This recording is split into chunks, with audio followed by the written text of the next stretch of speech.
The truth hurts, but when it comes from Jason Kelce, it doesn't just sting, it cuts Cleveland open for the world to see.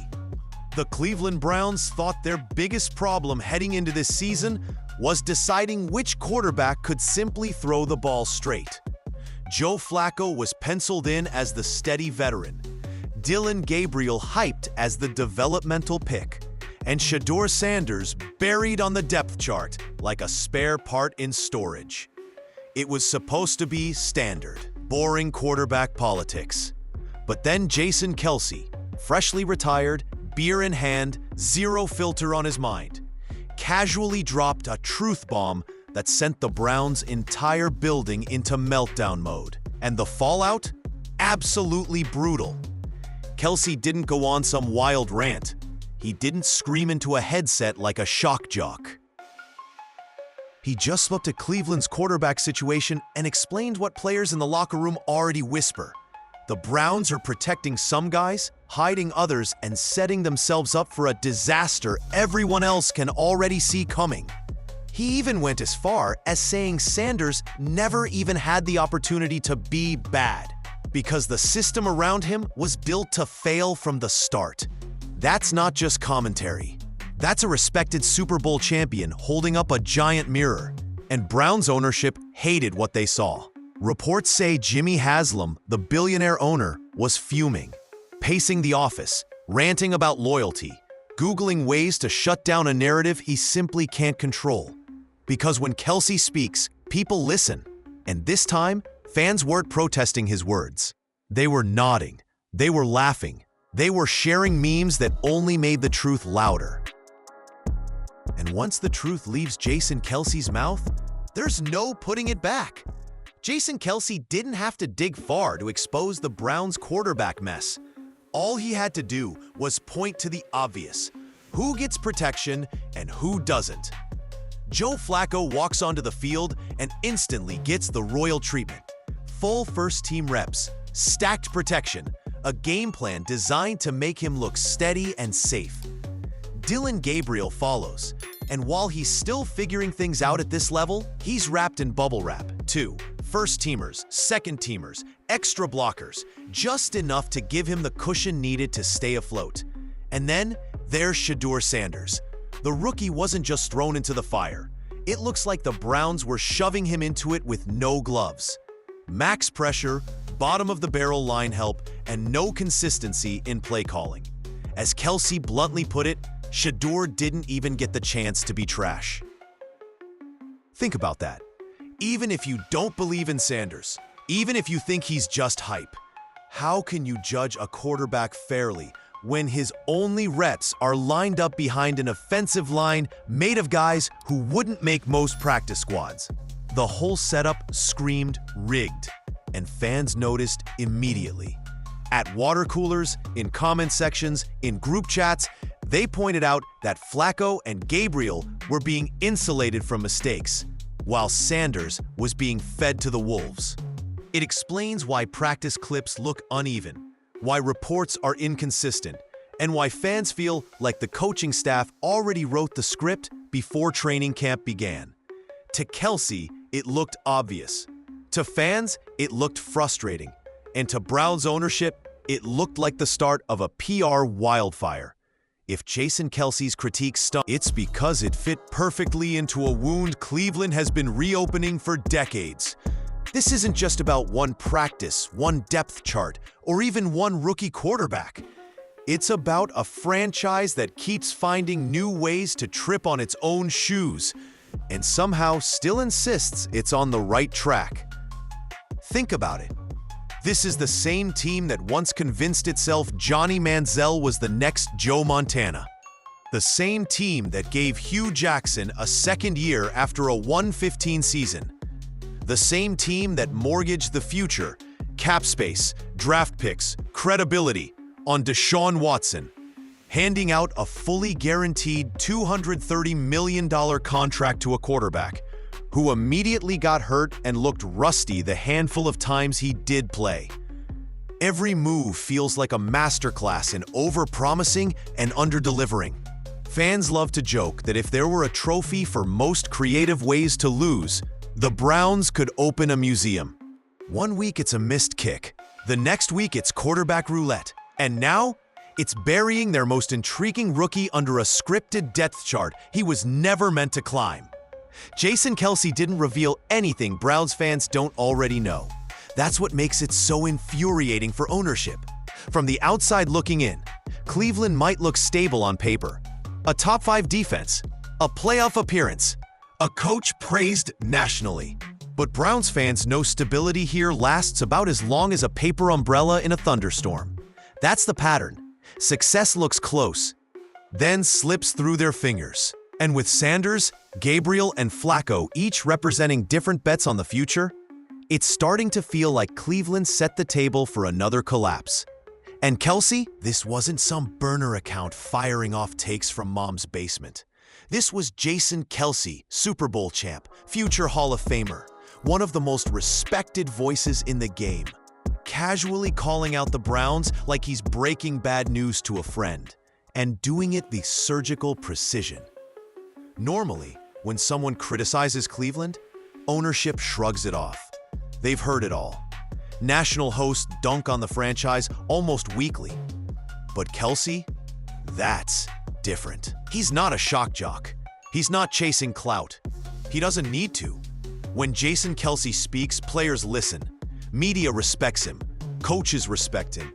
Heck, even rival fan bases respect him. So when he says Shedeur Sanders didn't get a fair shot, that Flacco and Gabriel were protected while the rookie was set up to fail, people don't just listen, they believe it.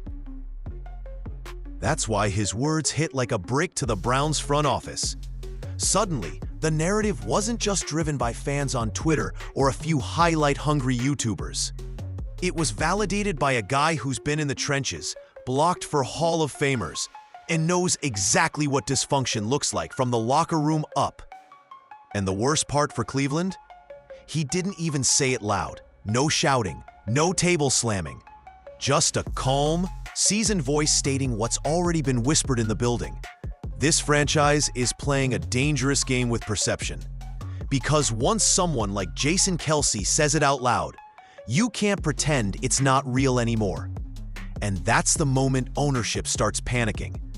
Not because someone lied, but because someone finally told the brutal truth they've been trying desperately to hide. The second Jason Kelce's comments hit the internet, people inside the Browns facility say you could hear Jimmy Haslam's ego crack from across the city. This is not a man who handles criticism well, let alone criticism that echoes both truth and fans' frustration. Especially not from someone who just walked off the field as one of the NFL's most respected veterans. Sources say Haslam was fuming, pacing around his office, demanding explanations, muttering about loyalty and leaks. One staffer allegedly joked that he looked like he was preparing to fire gravity itself. If you're picturing a billionaire storming around, furious that a retired lineman just exposed his fragile QB situation to the world, you're not far off. But this wasn't just about optics. This was about carefully crafted press releases. But Kelce's 90-second commentary blew through all of it like it was made of paper. No PR spin, no organizational filter, just blunt truth lined with credibility. Even worse, fans weren't defending Haslam. They were thanking Kelce, laughing, sharing memes, posting "he gets it" under every quote. That's the nightmare for owners like Haslam. Not that the comments were harsh, but that everyone agreed. He knows the Deshaun Watson contract was already unpopular. He knows Flacco's success embarrassed the front office. And he knows fans want to see Shedeur, not because he's a lock, but because they're tired of watching this team protect the wrong people. And now, with someone of Kelce's caliber pulling back the curtain, Haslam isn't just managing a quarterback competition. He's trying to put out a narrative fire that's already raging. And judging by the heat coming from fans, insiders, and the media, that fire's just getting started. Here's the part Browns fans don't need Jason Kelce to remind them of. The AFC North is a war zone. It's not a rebuilding division. It's not forgiving. It's not average. It's football's version of the Hunger Games. And if your quarterback isn't elite, you might as well be cannon fodder. The Ravens have Lamar Jackson, who can run, pass, and evaporate entire defenses like a human cheat code. The Bengals have Joe Burrow, cool under pressure, deadly accurate, and somehow throwing touchdowns even on a bum leg. And the Steelers? They've had quarterback drama for years, and yet they never actually collapse. Why? Because Mike Tomlin flat out refuses to lose. Meanwhile, there's Cleveland. The Browns have talent. Flacco turned back the clock for a few weeks and masked the problem. Watson disappeared behind injuries and guaranteed money. And now the only guy showing hints of long-term upside, Shedeur Sanders, is buried so deep on the depth chart he might as well be practicing in another building. That's the Kelsey problem. What he said wasn't just about fairness or play calling. It was about reality. Cold, brutal AFC North reality. If you can't protect your quarterback, if you're unsure who your actual starter is, if your front office is more focused on looking right than getting it right, you're already done. This division doesn't care how much you paid a guy, how many jersey sales he brings in, or how high you picked him. If he can't move the chains, you lose. That's it. And when Jason Kelce points that out on a podcast, he's not talking trash. He's doing the Browns a favor. There's something that hits different when the fans stop booing you and start laughing with the person roasting you. That's exactly what happened after Jason Kelce dropped his now viral Browns truth bomb. Instead of outrage or disbelief, Browns fans nodded loudly. They filled comment sections with applause emojis. They memed it. They turned Kelsey into the unofficial mayor of Cleveland Twitter. Why? Because he finally said what they've been screaming into the void for years. Meanwhile, the Browns front office tried to slam the brakes. Reports started leaking. Controlled media narratives kicked in, trying to downplay Kelsey's comments, spin practice reps, shift attention back to building chemistry. But no one was buying it. If anything, the harder ownership tried to control the story, the faster it spiraled away from them. Because here's the thing. Browns fans aren't dumb. They know what quarterback favoritism looks like. They've lived through dozens of next up guys who turned into next out flameouts. They've seen the jersey list. They know when a rookie like Shedeur Sanders gets fed to the wolves while others get padded protection, it's not football logic. It's politics. And loyalty? It doesn't belong to the GM. It doesn't belong to Stefanski. It now belongs to the guy fans believe in. Even if the team doesn't. Jason Kelce called it how he saw it. And the fans? They saw it too. The Browns may own the stadium, but right now, the fans own the narrative. The Cleveland Browns aren't just dealing with pressure. That's what really broke the dam. When a Super Bowl champion says out loud, "Hey, this team is propping up the wrong guys," suddenly, the whispers become truth. The frustration becomes fact. And the fans? They finally feel seen. Ownership can spin all it wants. Press conferences can toss out every cliche in the notebook. Development, culture, depth chart strategy. But the window is closing fast. Teams in the AFC North don't wait around. You either have answers at the quarterback position, or you become a cautionary tale.